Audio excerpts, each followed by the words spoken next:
Hello, and welcome to Cooking Lessons for Dad, where you learn to cook healthy, cook easy. My name is Karen Breyer, and today we are making a gnat trap recipe. This is a delicious recipe for all those pestering gnats that you have.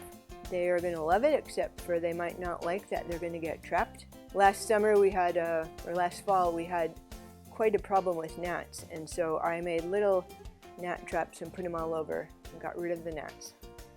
So this is really easy to make.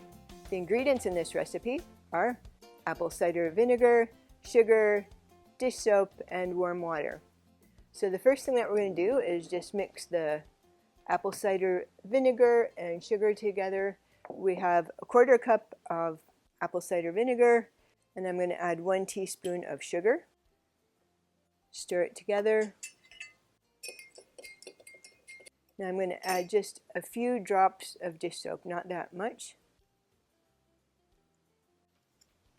And gently stir it. You don't want to stir it so there's bubbles everywhere. Just gently stir it.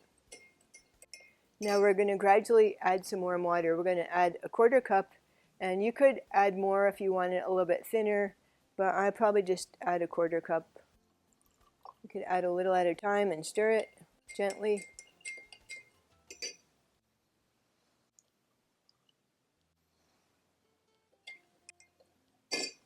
The warm water helps release the scent that will attract your gnats. That's good.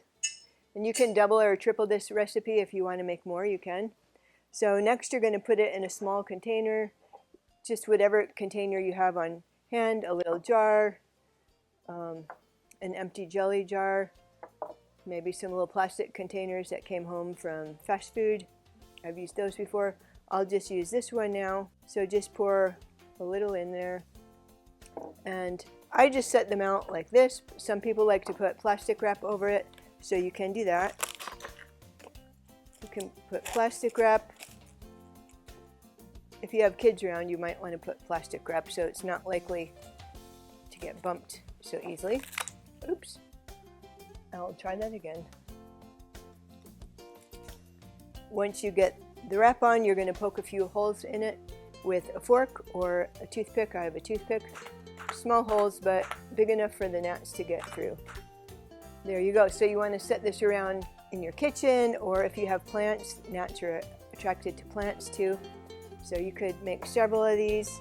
I'll make another one. Even when I don't have gnats, I like to keep one in the kitchen, just in case one shows up. I have something for the gnat.